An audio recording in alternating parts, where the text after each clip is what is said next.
Hey everyone, welcome to the Thanksgiving week on the Second Chance. My name is Philip Jones. And I am Tifiro Cook, two-time kidney transplant recipient and founder of Kidney Care Coaches, where we coach stage 3 to stage 5 kidney disease patients. So today I am going to tell my story. People have been seeing me be the host of the co-host of this show, Second Chance, and a lot of people don't know my story, but I'm just gonna give you the details of everything I went through with my story. So starting off, was got a scholarship to Hartnell College in Salinas, California. So was playing college football at the time. Just turned 18 years old and was playing ball. We're doing two a days, and so what's weird is everybody on the football team was losing weight because we were playing so much football and things like that. So everybody's losing weight, but I wasn't losing weight like everybody else. I was gaining weight, and I'm eating the same meals the other football players are eating. Doing the same training and everything. So what was weird was, going down the field, never forget, running down the field doing gassers at the end of practice. And every time I would stop at the end of the field, I could hear my heartbeat in my head. It was like just a pounding. And it was hard to run. And usually I was a big dude at the time. I was close to about 236, and I was quite big, and I could run and everything. I was really, really athletic, and it was hard for me to run. So on the next gasser, we're running down the field, and I just stopped. I just stopped in the middle of the field, and coaches came out there because I bent over. They were like, one coach I never forget. He was like, "Cook, you're dogging it," and I looked up like, man, something ain't right because my heart was beating real hard and everything. And the coaches came out, and I told them, I said, I don't feel good. Something's not right. So they walked me into the trainer's room, and I told him, I was like, man, I just don't feel good. So that first thing the trainer did was took my blood pressure right there, and I still had my football equipment on and everything. And blood pressure read, I believe it was 215 over like 130 or something like that. So it was up there, and they knew right then something wasn't right. I didn't even know at the time. I'm 18 years old. I didn't even understand really what blood pressure was and stuff like that. I had an inkling of it, but nowhere near, what I understand now. So I'll never forget, being 236 pounds, they took me to a pediatric hospital, and I had I had just my football pants on and some cleats, and they took my jersey off and everything. And so I go in there, and the first thing the doctor looks at me, he goes, well, let's take his blood pressure. They took my blood pressure. Sure enough, it was 215 over 130, something like that, and it was really, really elevated. And I never forget what the doctor said. The first thing he says to me is, have you ever had kidney problems? And that's the first thing he says to me, and that's the first time in my life that I was ever told or asked about anything challenging with my kidneys. I told him no, not that I know of. So right then, he looked at my lower legs, and that's another thing. My lower legs were really, really big. They were really big because all the fluid was building up in my body. And I had seen that like a couple weeks before, even when we were practicing. I was like, man, what's going on with my legs? I didn't know anything about that. So he gave me Lasix. The doctor gave me Lasix, and the Lasix pulled off 22 pounds of fluid off my body. So, I took it right then, and I took it that night. Man, all night long, I was in the restroom just urinating like nonstop. And like the 2 days later, when people saw me, they were like, man, look at you. I mean, I had lost 22 pounds. So of fluid. So my face was smaller, my legs were smaller, my body was smaller. And I felt so much better because it took all the fluid off my body. I felt great. I was on the football field running around like true, like I could do everything because I just, I had all this fluid released off my body. Well, the doctor called my parents, and even told my parents about what was going on with me as far as my kidneys, and they told my parents that they wanted to do a biopsy on my native kidneys. And first thing my mom said was like, "Oh, you got to come home." I'm from Ohio, but we were in California, and she was like, "Oh, you got to come home." And my dad was like, "Well, hold on, let's see what the doctor's got to say and everything." And the coaches were like, "Hey, we'll take care of him. We can monitor him and make sure he's okay and everything." So they did a biopsy on my kidneys, and they came back, and I found out that I had glomerulonephritis.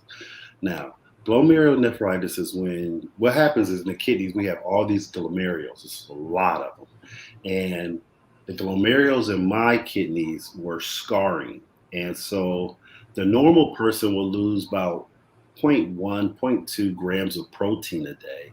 I was losing 22 grams of protein a day, and that's what they found out about the biopsy.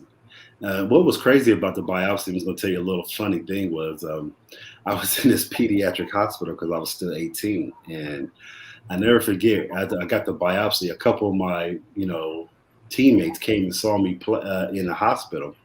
And they had me in this little tiny room, and all these football players come into this, pediatric hospital, and they're seeing the little sailor stuff on the wall and everything. Seeing little ducks, and so my friends are like laughing at me and everything, like, "Man, what they got you in this little room for?" And it was crazy because they see, about 5 or 6, college football players walk in these, in this small pediatric hospital, and they're like, "Dang, who are these dudes?" And mind you, we were young, but our linemen were 300 pounds at the time. All my friends at the time were 230, 240. It was a regular thing because that's how big college football kids. That's what we were. So that was funny. But so after that, like I said, they did the biopsy and found out I had glomerulonephritis. I continued to play. That first year I played football, I would have to go to the doctor every week for him to check me out and everything, get a good clean bill of health that I could play, and they would let me play. As long as I was taking the Lasix, and the Lasix brought my blood pressure down, and it had my native kidneys working really, really, better. I could just say better because I didn't have any fluid on me or anything like that. Well, the next year I played also, and I played well, and I was, thriving and everything. But when I would have to go get my levels checked and my creatinine and my bun and everything, my creatinine was slowly creeping up. So I played the 2 years. After that, my creatinine was, it was quite high, and it was like over with. Football was over. They were telling me, you can't play football anymore and stuff like that. So I came home, and this was the Christmas of '93, and I received my first kidney at Ohio State University. They fast tracked me. My sister was a donor of mine, and she had got worked up and everything. She was going to Ohio State University. I mean, she was going to Ohio University. Eva Cook is my sister. She came home from on Christmas break, and I received my first kidney. So I didn't do any dialysis my first kidney. I just did straight fast track, got a kidney, and was off running. Kidney lasted. I did really good with that kidney until close to about 4 years later, 3 to 4 years later, and that's when I had my first rejection episode. And I keep it real with you. I made the mistake to get the first, to have the first rejection episode. And that mistake was not being really, really compliant on my medications. I wasn't like the how I am now about my medications. I'm A1 on it. But at that time, I felt so good. I thought I could just skip a medicine treatment here and there. I don't need this medicine. I would take it, but I wouldn't take it like consistently like I was. Like if I was out, I didn't have my medicine on me. It wasn't a big deal. But now I know it's a big deal. And that caused my first rejection episode. So I will never forget, I'm in the cars and motorcycles and stuff, and I was at home cleaning my car up. It was a Friday. It was nice outside. All my friends were talking about getting together that night, either riding our motorcycles or, driving our hot rods or something like that. And around 12 noon earlier that day, I had got my blood drawn. Around 12 noon, Ohio State called me, and they were like, "You're in rejection." You got to get here right now. So it was like, stop everything, stop what you're doing. And I had to go right up to Ohio State on that Friday. I'll never forget that. And my creatinine was up and everything. And so I had to stay in the hospital at that time about 7 days. They got my creatinine down. Um, they got me back to, standing, my rejection over with. And I was good. The only challenge was my creatinine was a little bit higher at that time. So about 90, yeah, 90, close to 93, well, it was 90, close to 96, my creatinine started bumping up again a little bit higher. And that's when they told me that I was going to either have to start doing dialysis or look for another organ donor, another donor for myself. So in 96, I went on to peritoneal dialysis. And at the time, you didn't have the cycler, so we had to do it manual. And I would do manual dialysis. Okay, and that was my treatment at the time, and they were pretty grueling, because what happened was at that time was I became the fitness director for the YMCA. So I would do my treatments and go up there and be the fitness director for the YMCA and everything, and it was that's how I did it. Then I owned after about 2 years of that, me and my buddy, we opened up our own fitness studio at that time. And so my life looked like this at that time. I would get up at 4 o'clock in the morning, do my first peritoneal exchange. By 5:15, I was at my fitness studio, opening up, training my clients. That's how my day looked. Every 4 hours after that, I would go home. I didn't live that far from my fitness studio. Go home and do my dialysis treatment, my peritoneal treatment. As soon as I was done, go back to the gym, train my clients every 4 hours. That's how that looked. That I did that till that was in 96, from 96 to I want to say 96 to 2000. I believe it was 2001, 2002. Yeah, 2002. I did that. What happened was the peritoneal, when I was doing it, my clearance was great. Then all of a sudden, when I first started doing it, the clearance was great.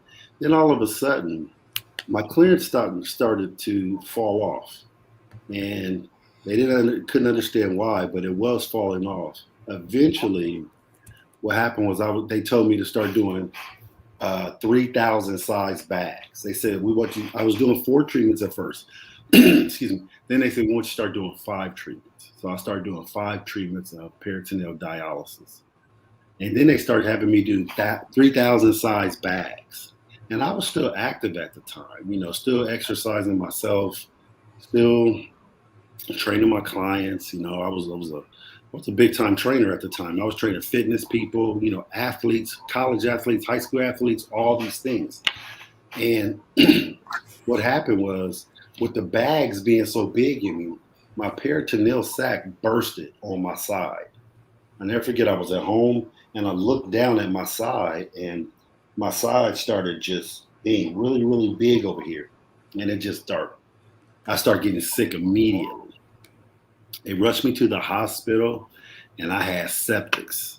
And that's when I was really, really in trouble. So during that time in the hospital, I never forget, they were giving me peritoneal treatments with the dialysis like every 20 minutes, giving me a different bag. Then they had to stop because they were like, okay, the bags is leaking out of me. So they gave me the CDC line, and they started making me do hemodialysis. And this was the first time I had did hemodialysis. So I did the hemodialysis, and they told me I could never go back to peritoneal because my peritoneal sac was damaged. So they were like, we can't do that anymore. So I was about 230 pounds at the time. I got out that hospital, and I stayed close to 65, 70 days. I got out that hospital and I weighed 175 pounds. So from 230 to 175, man, it was my friends coming up there to to the hospital seeing me, I couldn't see myself, but they were looking at me like, man, are you okay? They was looking at me because I lost so much weight. I never forget when I got home, I was really, really lethargic and was just super, super tired. I had no energy or nothing. And I was doing, again, I was doing hemodialysis, and I started doing it 3 times a week for 4 hours with the CBC catheter in. And so I recovered, from the 65 days, I recovered like 2 months at home, just, getting my strength back and everything, because that was touch and go. They didn't know if I was going to make it, especially after having septics and my peritoneal sac bursting on my side. They didn't know what was going to happen with me. So after that, I healed up and I went back to my gym, and then my life looked a little different. So I would go to my dialysis on Monday, come home from dialysis, well, go right from dialysis, go to my fitness studio and train my clients. Sorry about that.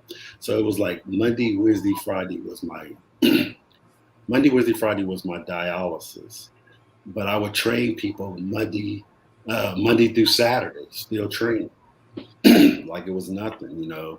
So I got my strength back. I started doing hemo, and hemo was working for me. Everything was going good. And one of my clients, Jackie Downey, I'll never forget. She is like, Tifiro, you're helping all these people and everything. You're doing a lot of things. Let me revert back too, because when I first started doing hemodialysis, I just want to go back to that. I would go to hemodialysis, and it looked like a morgue in there to me. Everybody was quiet, and everybody, nobody was talking in there and nothing like that. And I was still young at the time. I was, 28, 29 years old. And I said to myself, I said, how can I bridge this gap of what's going on with these people? I'm in these two worlds, the world of fitness, exercise, and everybody's trying to stay healthy. And then this other world where I do dialysis and people are barely hanging on with their lives. What can I do to bridge this where people can see, that I can, make a difference over in this area? So what I started doing was I would bring my bands, workout bands, and small 5 to 10 pound weights to the dialysis center. And I was like, look, I'm just gonna help everybody in the lobby, see if they want to exercise. So the first day I come in there with the with the bands and the exercise stuff, people were looking at me crazy. These dialysis patients, they were like, hey, what you doing with that? I'm here for dialysis treatment. I ain't here to exercise. So I just got I got like 2 people to start exercising. And they, just showing them chair exercises, showing them small bands and things like that before they would get on the dialysis, before they would get on hemodialysis. They started loving it. Then all of a sudden, everybody started wanting to do it. So I was bringing weights in Monday, Wednesday, and Friday before people would do their dialysis. And I would set up small little groups of exercises. I had people doing, amputees in their own wheelchairs. I had them doing, chair exercises in their wheelchair. I had everybody doing some form of exercise. And they were loving it, man. So I was still on the CBC at the time, and then I got my fistula in my arm. So the fistula, I got 12 surgeries alone in this fistula arm. And I never forget the last time the doctor was like, take this squeeze ball and start using it, and it'll mature the fistula. And I was like, how would it do that? He's like, because it'll bring more blood to it. And I told myself, I said, more blood. Well, I'm a trainer. Why can't I just use a dumbbell? So I started using a dumbbell, and that thing matured in like 4 weeks. And they looked at it. They saw it. It was thrilling good. They were like, we can use that. It looked like it's matured. So I started using it in 4 weeks. And so I started doing, hemodialysis, and my arm up here. And I had to get 12 surgeries alone just to get this one right, just to get one fistula. But I started doing that. And after that, my machine ran for 600. Going back to my donor, Jackie who came into the gym. I was training her husband, I was training her son, and I was training her. And Jackie was like, Tifiro, I see you helping all these people, and no one even knows that you're going through dialysis, because she was a family friend. She knew my mom, her dad, my dad, they knew each other well. So she told me, I was like, oh, thank you, Jackie. I appreciate you, being concerned, but I'll be okay. The next day she came in, she was like, look, I had this dream, and I just got to tell you, I'm supposed to give you a kidney transplant. And I was like, what? I was like, you're supposed to do what? She was like, I'm supposed to give you a kidney. And I was like, okay, yeah, that's fine. I kind of blew it off, and I was like, well, if you want to give me a kidney, you got to go up to Ohio State and become a donor. You got to go to the donor restoration, and they got to look you over and do tests on you. So they did a test on her, and they found out that she couldn't be a donor of mine because I had high antibodies from my first kidney. So what she did, hey, I'm just gonna tell you right now, don't tell some women no, because they be adamant about they gonna do what they gonna do. She went online and she kept on researching and she came up with John Hopkins incompatible transplant program. She called me up, she was like, do you know anything about this? And I was like, no, I never heard of it. And knowing me, I'm a little arrogant guy at the time. I'm thinking like I know everything about, transplants and stuff because I studied this stuff. She was like, no, look this stuff up. So I went to it, looked it up. She called them up and everything. She said, look, I'm going to give you all this information. I just want you to fill it out and do what you got to do. So I filled out all the information and everything, and we got into this program. Now, mind you, this program was she was going to give her kidney to somebody else, and I was going to receive somebody's kidney. And Jackie was totally fine with this. At the time, what was going on was they started doing, small little news segments on me because I was starting this exercises program with dialysis patients. I started, my doctor saw me being real healthy. So he started having me go to different pediatric hospitals and all kinds of places just to speak and tell people about my story and trying to help people and everything. So I started speaking and was doing my thing. News came and the news did the news did a how would you say it? They did a program on me. And then a film company out of California for Ohio State University came and did a documentary on me. And this was a hospital documentary. This documentary was about how you can exercise, swim, ride your motorcycle, lift weights and everything while having a fistula. So the goal of that one was to make people who are on hemodialysis get away from the CVC and get a fistula because it was so much more healthier. And which it is true, it is so much more healthier. So I did that documentary. They showed me riding my motorcycle through the streets of Columbus, Ohio, lifting weights, going swimming, showing all the things you can do. And every time I would go up to Ohio State, I would see myself on the cameras. And some people would they see me and look up, they go, man, that's you, ain't it? I go, yeah, that's me. So long story short, I was getting some pub in this area. People were knowing who I was, for doing, the work I was doing, helping people, showing people how to exercise on dialysis, all these things like that. Well, we were in this program at Johns Hopkins. This program took us 4 years to, get the transplant because I had to be real compliant. We had to go up there and they had to do a lot of tests on me. Every month they wanted my blood. They wanted, because they had to keep me in the database and keep it right. So they come out and find out, okay, we're about to set this program, this transplant up for you guys. And National Geographic came to me. They came to me and like, look, we want to do a documentary on you because it's new program and everything. We want you in this documentary. And I was like, okay, cool. Man, that was really, really big for my story. Not too many people get, for a transplant, get National Geographic, doing a documentary on you. So they came to Columbus, Ohio, and they filmed me in Columbus, Ohio and everything. Then they waited for me at Johns Hopkins University. They came up to Johns Hopkins, and as soon as I got to Johns Hopkins, they started filming me. And, it was crazy because my day at Johns Hopkins, they told me I was going to have to do, plasmapheresis at the time. Didn't know too much about plasmapheresis, but I do remember doing two treatments of plasmapheresis when they tried to save my first transplanted kidney. And I did 2 treatments of it. Well, this one was going to be a lot more challenging because I had high titers. That's my antibodies were very, very high. So they were going to do quite a bit of plasmapheresis on me.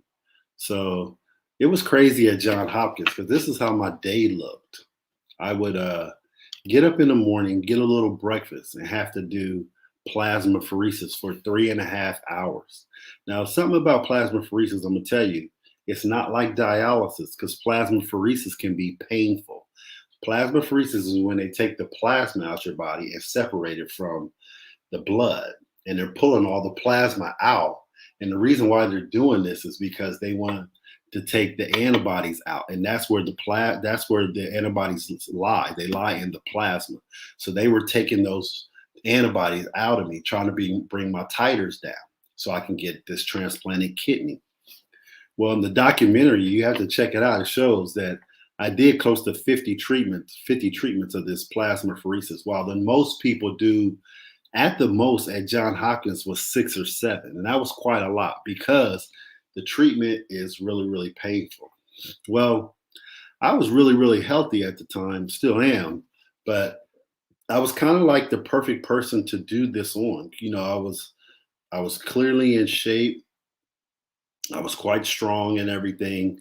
And to do this much work on somebody, I don't know if anybody else could. I'm not bragging on them, but I don't know if anybody else could take this much, going through this much, because it was quite a bit. So again, I'll tell you what my day looked like. I would do 3.5 hours of plasmapheresis. As soon as I was done, a half an hour later, I would go right up there and do dialysis, 4.5 hours of dialysis. As soon as I was done with that, I'd get a little bit of food, and then they would do this protein they had to put back in me called cytokine, and that was a 2.5 hour process. And even in the documentary, if you look at it, they did this every day to me, every day, Monday through Monday. It was every day, and it was bringing my titers down, but slowly they started jumping back up. But long story short, they eventually gave me the kidney. I eventually got the kidney after doing, 50, 60 something days of that. And then after I got the kidney, I had to stay at John Hopkins for another 30 days because they had to watch me. And this was, like I said, this was an incompatible transplant, and it was the 6th one that was ever done in the world. Now we're starting to see them more and more and everything, but it was a crazy journey. I don't know if you guys know, but I just had my 15th year anniversary of my kidney transplant. I'm doing wonderful. I'm helping a lot of people. I'm the founder of Kidney Care Coaches, where we coach stage 3 to stage 5 people with kidney disease. And I'm truly blessed. After that, I started, being a motivational speaker. And I'm with my boy Phil every week doing Second Chance, where we're working with all types of people who've had second chances or are looking for second chances. And that's a big thing, man. And I just want to say I'm truly blessed, and thank you for letting me share my story with you guys.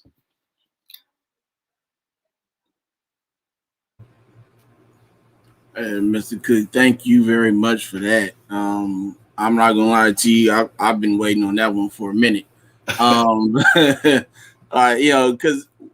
we for the past 2 years we've talked, we've had conversations, and we throw story here, story there, story here. So to get it to all kind of come together, like we were talking about yesterday with Mr. Bob, we heard a bit of it, but when he told it to us, it just became this big picture and became clear.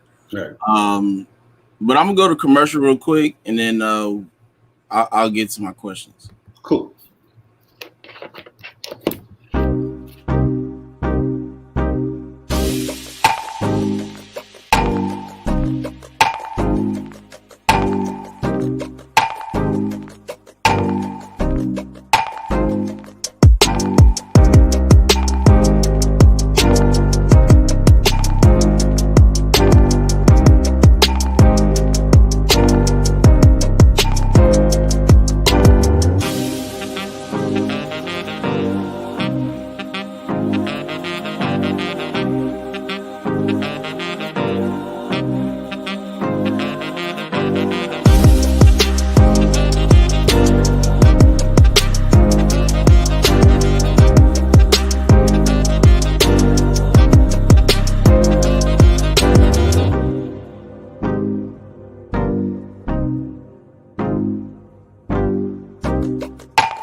back to a second chance. Before I get into these questions I have for you, Mr. Cook, I don't know if you saw this on Facebook, but Shane Blanchard will hopefully very soon be getting his transplant. His a friend of his is um, doing a non-direct transplant, so his surgery was today. So I'm praying that everything went well for him. His That transplant was today? no, the guy that wanted to donate to him, I he got couldn't you. donate directly to him, so Got you. he's doing indirect. So he's the guy's surgery was today. I got you. So definitely hoping that all went well. That'll put him up there higher on the list. So hopefully that call comes very soon for him. Right. So my first question for you is, we as athletes, we put in a lot of time, energy, effort, crying when your dad pushed you too goddamn much, things of that nature. How did you feel when you realized football was over? That's a good question right there.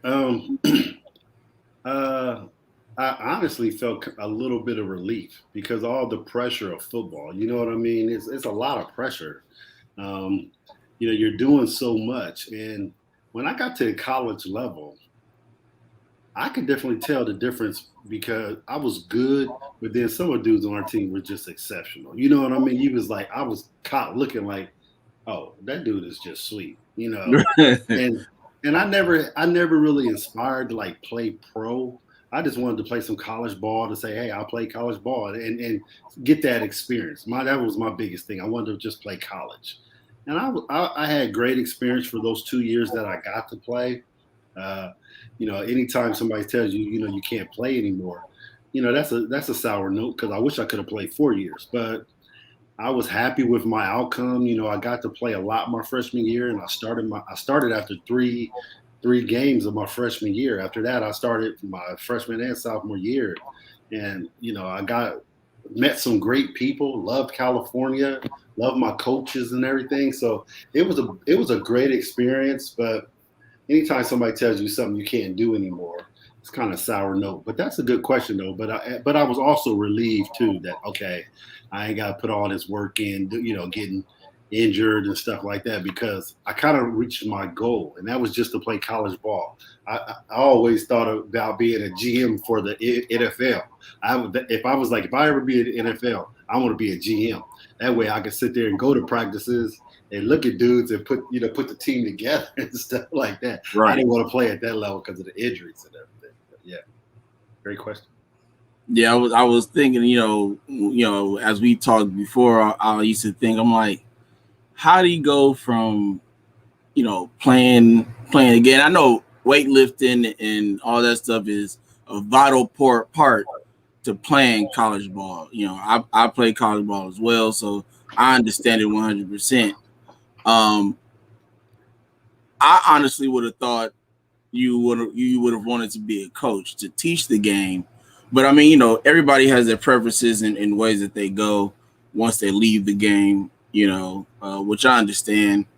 Um, I I'm not gonna say I loved the weight room. I just respected it because I understood, the part that it played in me playing the game. So, of course I was, and then I didn't want to have to run or roll because I didn't go to weight go to the weight room. So I was going. But my next question for you is, what is the one thing that you wish you knew the first time around that you know now that's gotten you to these 15 years? Being compliant on your medications. I can't say it enough. Again, I don't know if that was the reason why I lost my kidney. It had something to do with it, especially my first rejection. Also my doctor said it might have been, my sister might have had a touch of glomerulonephritis also, because they did see that, and we're starting to see that now where people who are close in family can also have the same type of disease. So they're starting to see that now. But this was in '93. People didn't know anything too much. They didn't know anything about that really, but they did say that. But one thing I can say about that is being more compliant, and that means complying with medications. You know, being up on that. If I'd have known that now, like I knew it, if I'd have known that then, like I know now, maybe that transplant could have lasted a little bit longer. Who knows? Or maybe I might have it right now. Who knows? You know. Right, right. Um, my question going to seem kind of everywhere. It's just how I wrote them down That's on fine. my phone. Um, so you mentioned that you did, hemodialysis as well as peritoneal dialysis manually. Mhm. Outside of your peritoneal sac bursting, which one works better for you? Wow, man. That's crazy that you asked me that because I'll never forget one time I was speaking and I got this lady. She got mad at me because she said I was disrespecting peritoneal dialysis, and I don't think I was disrespecting her. I was just telling her about my situation with peritoneal dialysis. You know, I had a peritonitis about 3 times with my peritoneal dialysis. Those were, the cons of doing peritoneal. And at the time, like I said, there was no cycler. And my doctor, I ended up doing it last 3 years of my peritoneal dialysis. I was doing it 5 times a day with 3,000 size bags. That's a lot, man. You know what I mean? I don't know. I don't know if I recommend doing that. 3,000 all day. So my stomach was extended, and I'm training people, and I'm still being athletic and everything. I never got a hernia. I don't. I know what I did not to get hernias, but I never got a hernia. But my peritoneal sac did bust.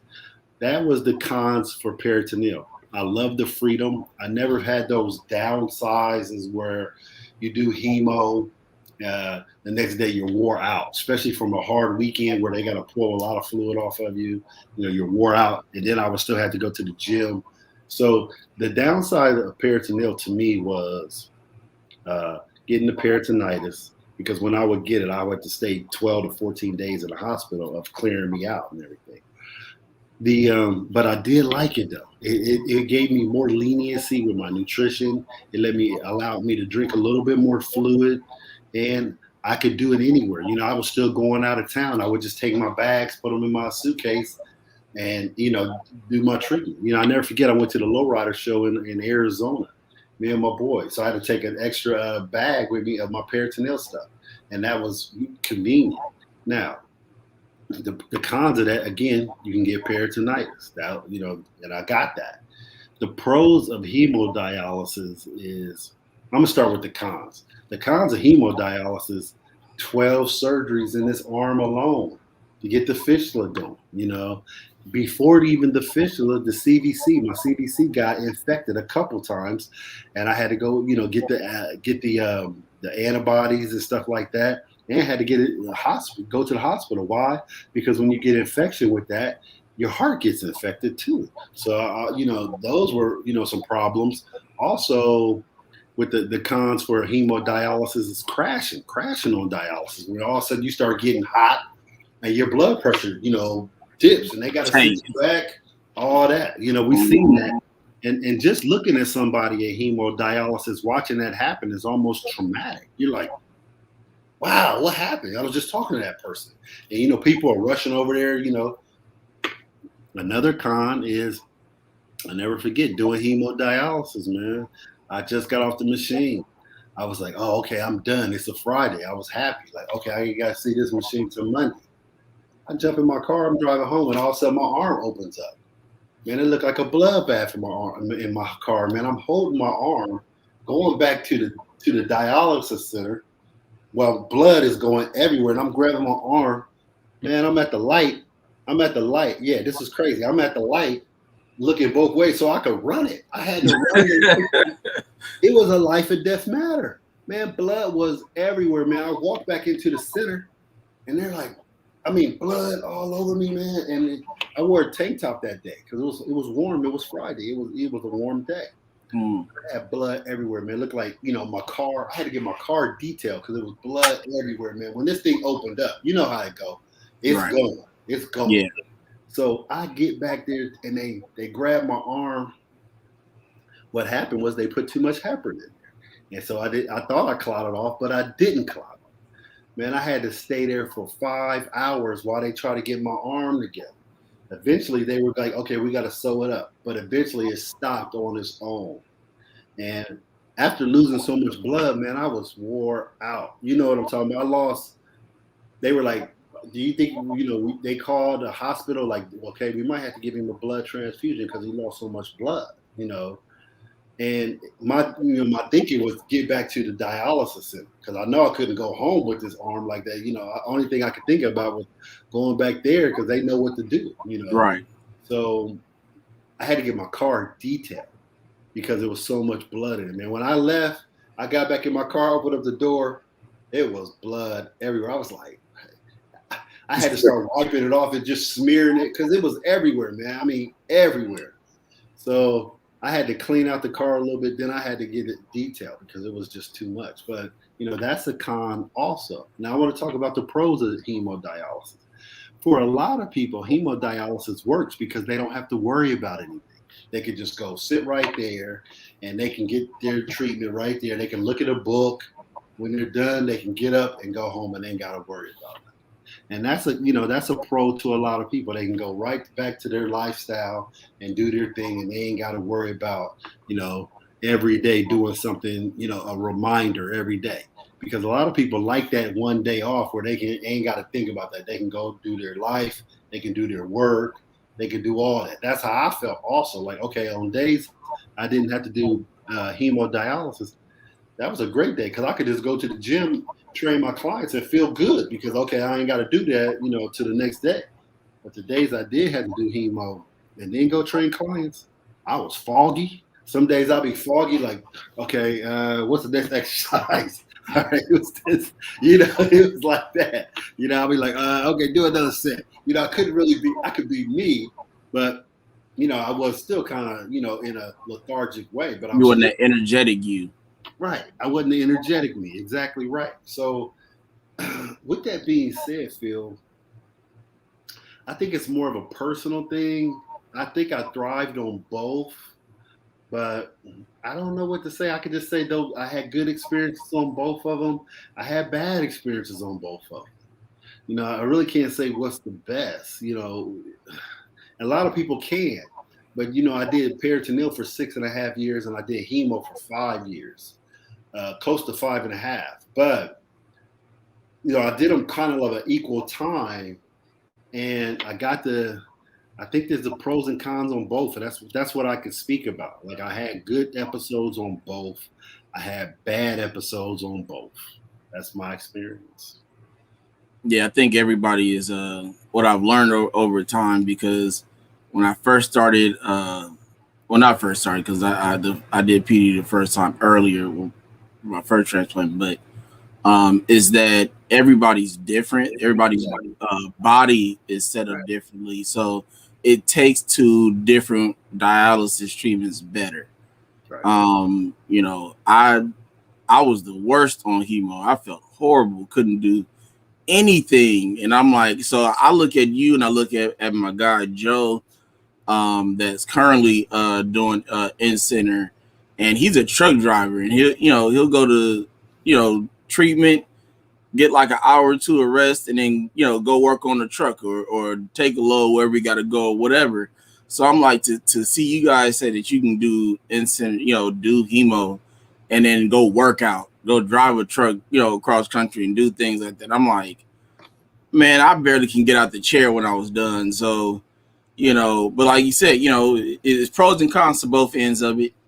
It just depends on how your body is, right? Right. It's a personal thing. I didn't even think about, but I had the worst episode on peritoneal where my peritoneal sac burst and I got septic. I had to stay in hospital close to 70 days, and that's when they told me that I could never use my peritoneal sac again. So that's when I started hemo. So that was really devastating right there, man. Having septics and losing all that weight and being very, very like deathly sick in the hospital for that much time. Not too many people have to go through something like that. So that's an episode that I had to go through, and I think that reason why I had to go through that is because the doctors are like, okay, they started seeing my adequacy fall off. So they start having me do another bag. Eventually they start seeing my adequacy fall off. Okay, do 3,000 series bags. Like, again, I think if I know what I know now, I wouldn't let nobody give me a 3,000 series, a 3,000 bag. And 3,000 bags I've seen people do for, where they're staying at home. Okay, it might be a nighttime dwell, where Right. they're doing it at night, but 3,000 for the day. They had me 5 bags a day, 3,000. That's a lot. And if I know what I know now, I would have never let them do that to me. Right. Right. Oh, we learn as Yeah, time we goes learned. on. I think I learned from that with that 3,000 bag. I don't know anybody's peritoneal sac can take 3,000 series bags and all the time. And I did that for over a year. Yeah, I do 2100, Yeah. through my sessions throughout the night. So, and even then at the beginning, I was like, I feel like I gained 50 pounds out of Yes. nowhere. And so Yes. I can imagine, 3,000, man, that's a lot, especially with the way your schedule was, working people out and stuff like that. Right. I mean, that's man, that's a lot. That's a lot. That's man. So to kind of, this next question is to stay on the dialysis side. Because you mentioned earlier that your fistula ran at 600 every treatment. Can you explain what that means to some people? Because some people may not have done in-center hemodialysis or even know anything about dialysis in general. Some people may just been on PD, from the beginning, and they've never dealt with in-center terminology and things of that nature. And there's not too much of a difference between the two in certain ways, but I think that is definitely one of those differences from peritoneal dialysis. So if you just kind of explain a little bit, what that means for that. Right. So, so when you run, like, I was running at 600, like, for 4.5 hours. As soon as they would put the needles in, or I would put the needles in, they turn it up and it would go, and it would just, and I would barely get a beep. It was rare for me to get a beep. And they told me that the reason why I could run 600 was because I had very, very healthy veins. I was always exercising, and my fistula was really, really big and really proficient. It was wide open. No clots, no clots can get like where it can stall. It could stall the blood and things like that. So when you run at 600 on the machine, that means you're going to have a higher clearance. That means dialysis adequacy. That means how much clearance are you getting? And that means how much clearance are they giving in the blood? The goal is 1.2. I would almost get like almost 2 because of running 600. So that means the machine is going faster. I'm getting a better clearance. Now, sometimes when people first start, they have the CVC in their line, central venous catheter. You might run it at 100, 110, where you see the machine go up very, very slow. That means right there that you're not getting the best adequacy. You're getting the clearance. They're taking the fluid off your body, but they're not taking all the toxins off your body because the machine can't get up to power where it needs to be. But when you're running at 400 or anything higher, 300 or anything higher, that's when the body is taking off the toxins and removing the fluid much better rate to give your body a better clearance. So that's what that means. Thank you. Mm-hmm. What made you be the person to change the atmosphere in your dialysis center? Being young, man, I was a young, enthusiastic kid, man, where I would come in there and, they were like everybody be in blankets, sleep and stuff like that. I come in there laughing, giggling, because I was the youngest one. I was in my 20s at the time. And I would take people's. I would take certain people's wheelchairs and tease them and be riding around the dialysis center, and older people be like, "Boy, you better get my chair back," and all that stuff. Just getting them riled up and stuff. Right. You come in talking crazy, talking about the football games, keeping everybody live. I always had something in common with everybody. Whether I'm talking to somebody about football, talk to this dude about basketball, talk to this dude about cars, whatever, man. We was always keeping it energized and keeping the morale happy, especially, they would tease me all the time, like, you tried to kill us this morning exercising, boy, you gonna have me dead, stuff like that playing. You already know I'm on dialysis and you got me exercising in here. But it kept the morale going where we were like a family. The challenge with that was sometimes you come in and you be looking forward to talk to somebody about a game or talk to somebody about something, and they didn't show up that day. They passed. Where you come in and it was kind of sad. You'd be like, what's going on? I never forget a friend of mine, the guy I always, he was like my dialysis road dog. I came in and I never forget a couple of days before, he was like, man, I'm getting tired of this, man. The doctor, he was always kind of complaining low key. Man, he passed away. You know what I'm saying? And that kind of shook me up because I started seeing that, being on there for 5.5 years, sometimes you can come in and somebody didn't make it through the night. And, you would see the morale, go down in the place because it was you. You know good and well that you could be in that same situation that next night, that day, right then and there. So that's what, that's when you saw those things, man, it kept it real. When you saw people have a crash on dialysis, that kept it real, because everything would be going good and somebody crash out, you start seeing them going into convulsions and stuff like that and everybody running over there.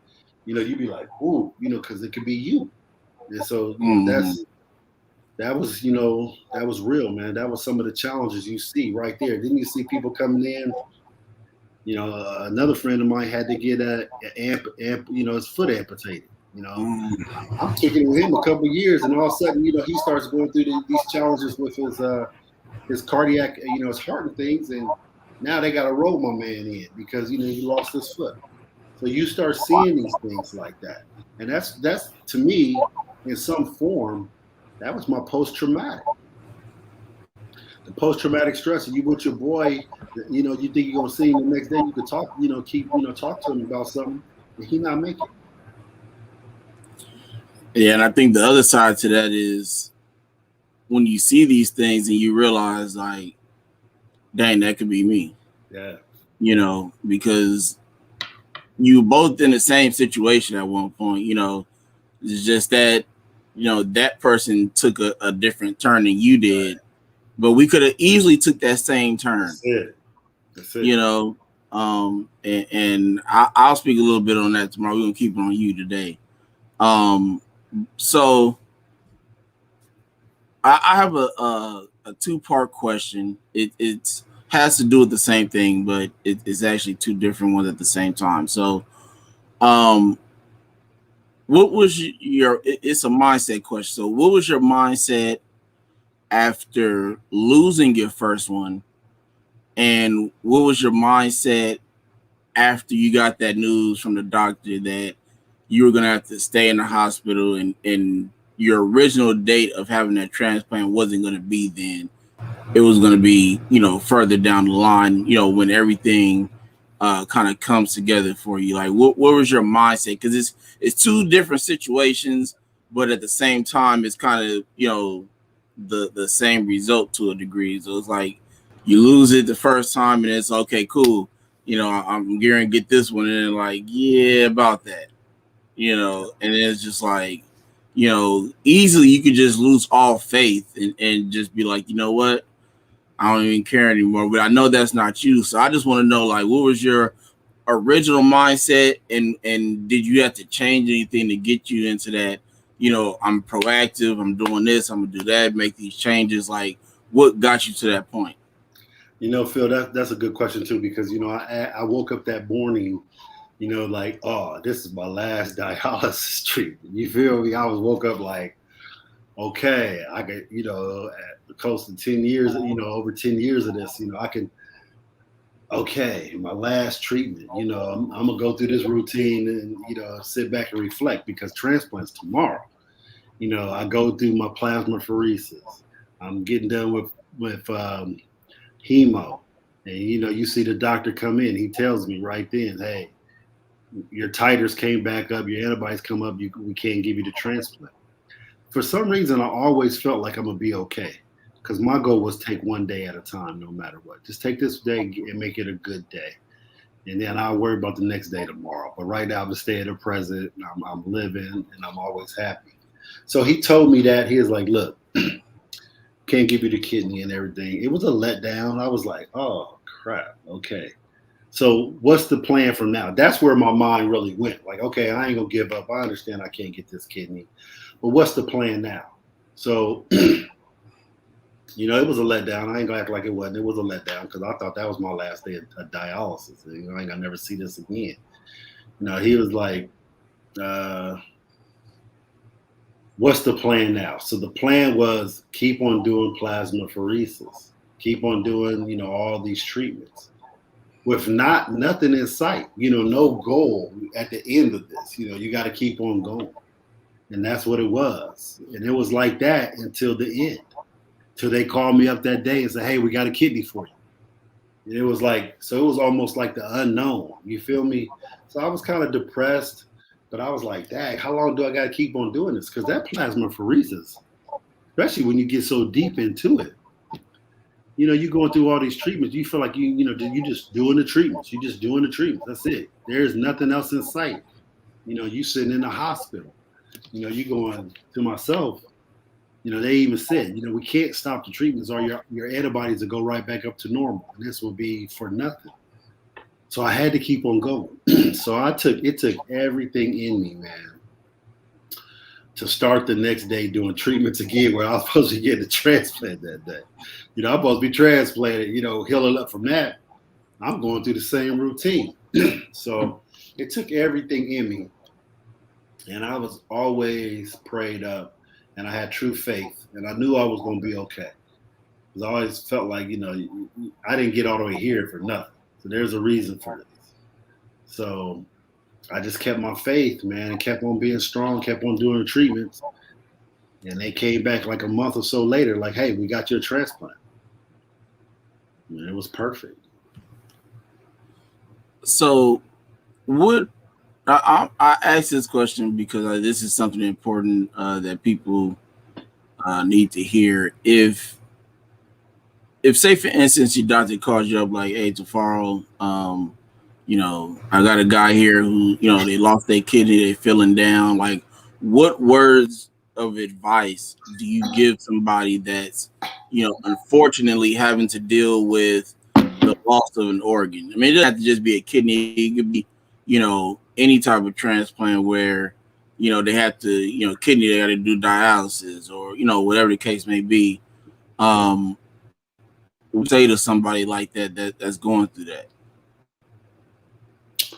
You know, it's I think grieving when something like that happens, it's okay to feel sorry for yourself. It's okay to, get down because it's a natural process. You can't just be strong all the time. That's a bunch of horse shit. There's gonna be some, I don't care who you are, you're gonna have some times where you're just down. And hearing information like that, it's gonna bring you down. And it's okay to get down. It's okay to feel sorry for yourself. Those things are natural emotions and they're supposed to happen. But we also know that you have to keep on fighting. You have to, after you get out of that, now what are we going to do now? How are we going to move forward? And that's the thing I would ask that person. I would ask them. I wouldn't even say, "Man, you got to stay strong. You got to do this." No. How do you feel like we're going to move forward? What's your plan? What's your thought process? And hear what they got to say and try to lead in that direction. Like, okay, well, this is our plan now. We got to continue on doing dialysis. We got to continue on doing this. Okay, you lost your kidney. Okay, or you lost whatever. The plan now is to stay healthy while this happens. Just like Mr. Bob. Mr. Bob, like yesterday, talked about, taking those good days and amplifying those good days and looking for the smallest things in those good days. And if we could take every day and look for the gold, look for the gold in that day and focus on that gold in that day, we know we'll always get better. And that's what I would really tell that person, man. Let's focus on the gold of that day, you know. And I wouldn't tell them don't feel sorry for yourself and not like that. I would tell them that's a human emotion, but I'll also tell them we can't stay in that emotion. We got to get ourselves up. And you got your second transplant, 2007. 2007. Okay. Yeah, that was right after I got mine. I got mine in February 2007. Okay. 15 years, man. That's incredible. I mean, some people, they're just trying to get to 1 year. Right. They're fighting to get through that first year, those first 5 years, those 10 years. In these past 15 years, and this is, more than likely my last question, what was the biggest thing about these past 15 years for you with dealing with your transplant? The biggest thing dealing with the transplant was staying healthy while having a transplant. That's the biggest thing. And what I mean by that is a lot of times when people get these transplants, they feel like, okay, I could go back to doing whatever. No, you can't. You gotta be mindful in your nutrition. You got to be mindful if you're, I don't drink alcohol, but if you do drink alcohol, you got to keep that in moderation. Your whole life is geared towards keeping this transplant, keeping the kidney healthy. And that's where people, it's a whole new set it's a different ball game now. The first thing is staying healthy to get a kidney. Okay, now I got this kidney. Now taking these medications, being on point with your doctor, being on point with your health, taking medication as instructed. The ball game changes. Okay, 10 years without drinking any water. Now it's got to be a gallon of water every day. All these changes are acclimated like different. And that's, I work with people right now who get transplants. I work with them on the side of dialysis, and then working with them once they get their transplant and the change. And so it's a whole different animal. It's a whole different ball game. And now it's all about maintaining your health and keeping that organ healthy as possible, whether it's a heart, lung, and liver. And that's the changes. That's the things I had to acclimate myself to in the last 15 years. Exercise, nutrition, keeping my mind right, staying stress-free, because the stress can can have your kidney go up and do some things also. I'm gonna add a little bit to what you just said. With getting healthy to have the transplant, if you make that complete turn up before transplant, it makes transplant life after the transplant so much easier because, you do just enough to get there, and now you have to do more to keep it. Yes. So if you that's why, now I'm getting back in the kitchen, cooking as opposed to eating out and things of that nature. And I'm about to start, growing my own vegetables and stuff like that. So it's, if you make the adjustment before time, all you doing is just keep going straight.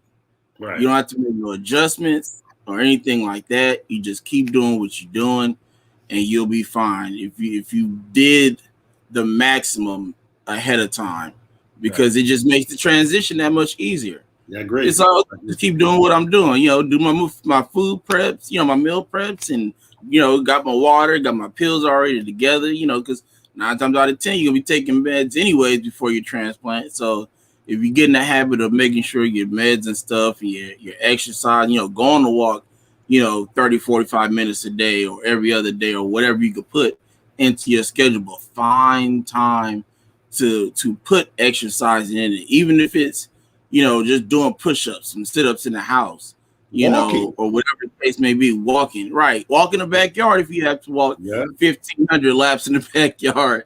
If you have I'm a gonna tell small you backyard. what you just said was so profound, because a lot of times people have, they get this organ and they're not ready for that surgery. That transplant surgery is a mammy where you got to be strong enough just to get through that.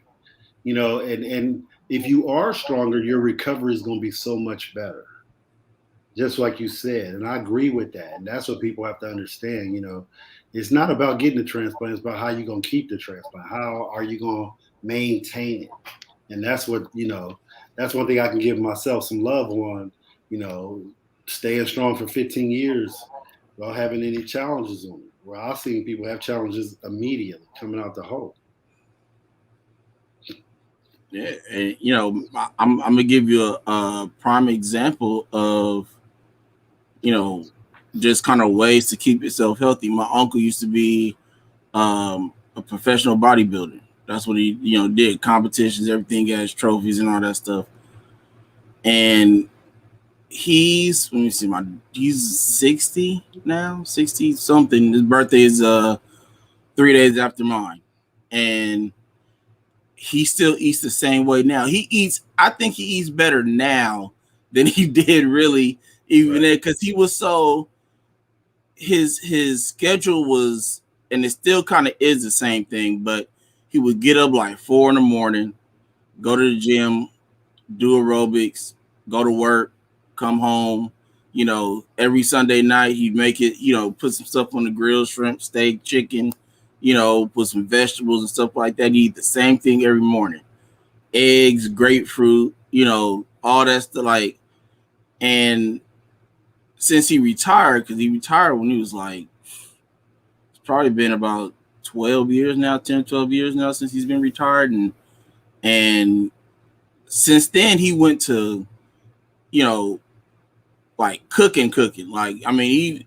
It seemed like every time I went over there, he was like, "Hey, try this." And I'm like, I understand you retired, but where do you find time to make all this? But it's not like he's just making anything. Like he making I want to try a hot dog pizza. No, he's, right. he has a garden, grows his own vegetables, things like that. And, it's, if you get into that zone now, Yes, it makes it so much easier to make that transition. Like you said, when you have to deal with that recovery time, you need your to heal very quickly, because that pain, if it's, fierce on you, can make you double think about some stuff. I was lucky, because I was 17 years old. I was always in the weight room, playing football, ran track. So I was, fit for years, before I even got to that point. And my dad makes a point of this all the time. Hey, you need to get back into working out and doing this. That was the reason why you recovered so quickly. I'm like, yes, I know this. And would you believe I told you that I had literally probably no pain when I had my transplant? It was real minor. It's gonna be the pain you just got cut open. But it was, I think the pain more or less came when I started to walk, because when they do that surgery and they sew you back up, they're pulling that skin. So when you sit up to walk and get straight, they're pulling those muscles. Right. But it's retracted, trying to come back apart, because you're stretching that. Yep. That I had more pain then than anything, Yep. But because of what my life was like prior to it, it made the transitioning into my new life that much easier. I agree. I was a lucky one, where I was still able to play the game after my transplant. Yeah, that's amazing right there. So I had a way that forced me back into that lifestyle after the fact. Right. So I had my transplant. I actually went back before I played in college. I went and ran track. So I made sure, and this is not talking about myself, just to say I made sure that I got back into exercising. Which I is smart. found a way because I knew I wasn't. I'm gonna be honest with you. I'm lazy.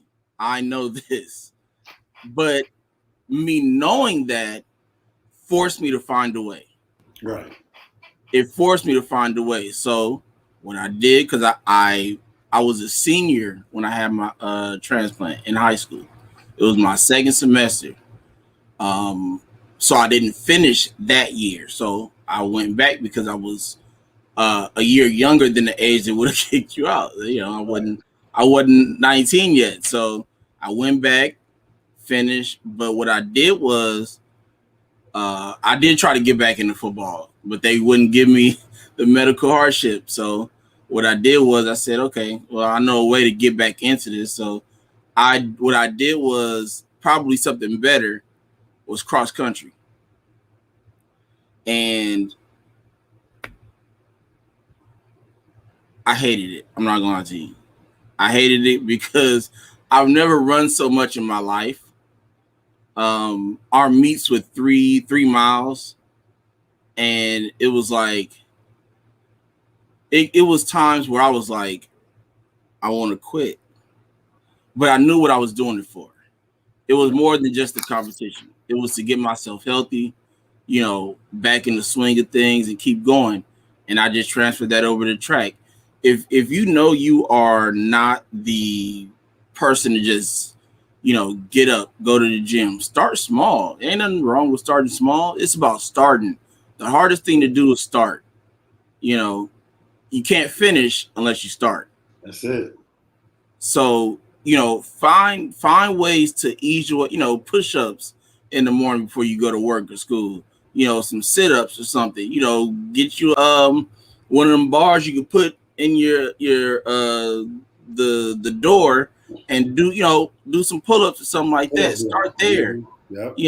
Go walking, and then ease your way to the gym, once you start getting comfortable with doing, consistent workouts and stuff like that.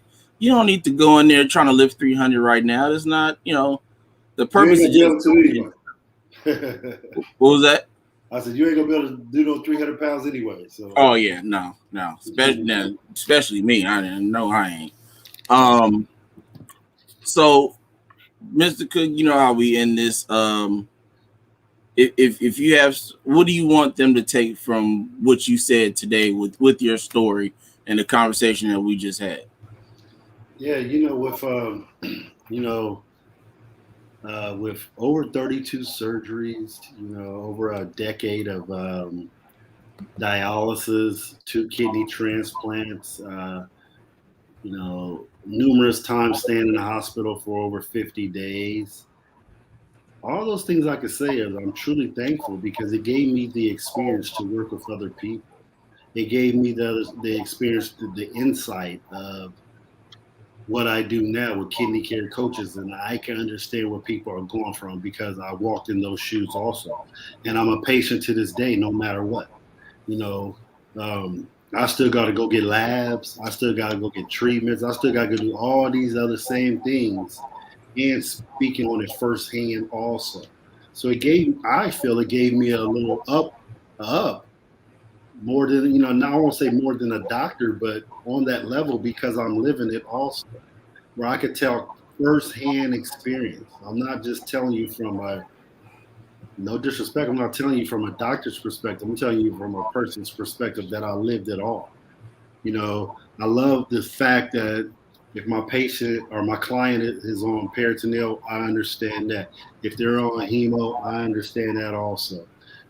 Transplant, I understand that. And I understand all the other things as far as going through a fistula and the weight.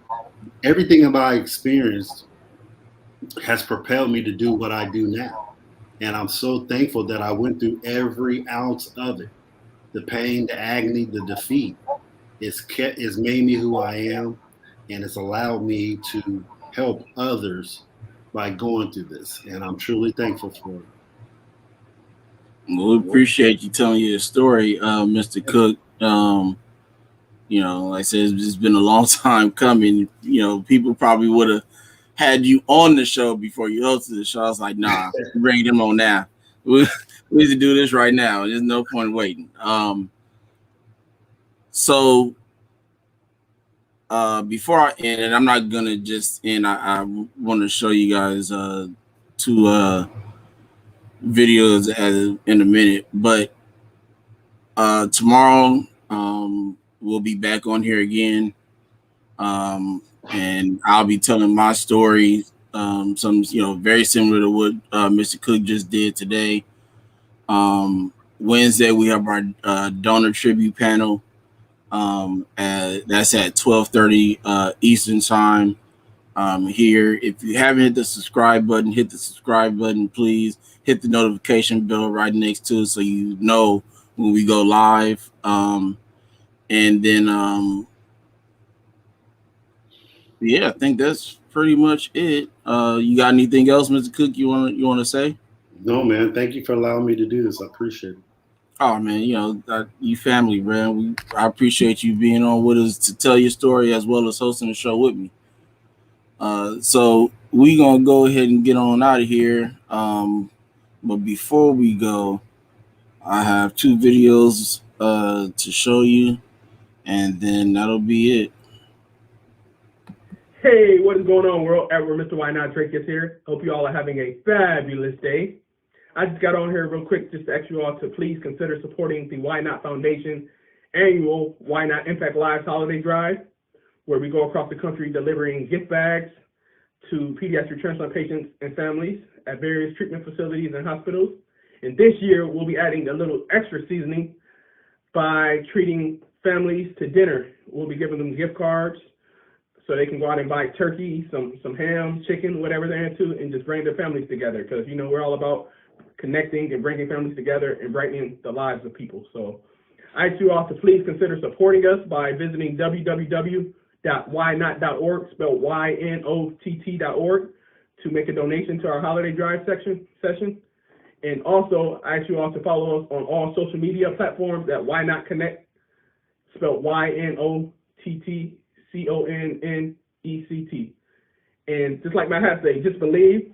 And I'm trusting and believing that you all will support our efforts this year and help us impact and brighten the lives of many people. Why not have a great day? And God bless. Take care. Hi, everyone. I'm Camille Cook, the family nurse practitioner, the creator, the developer, the chef, and the cook of crack. Well, creamy crack, the addictive, all-natural body cream. I have a background in dermatology and cosmetic surgery, and I created a 98% organic and a 2% all-natural body cream in 2011 for both my son and husband.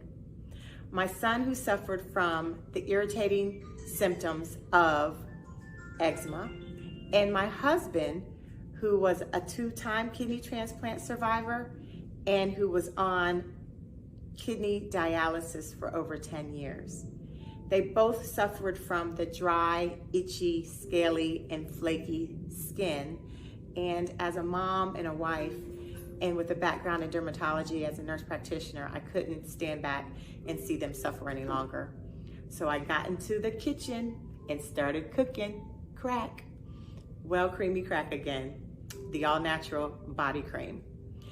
It moisturizes, it replenishes, it restores, it heals and protects your largest organ. You got it, your skin.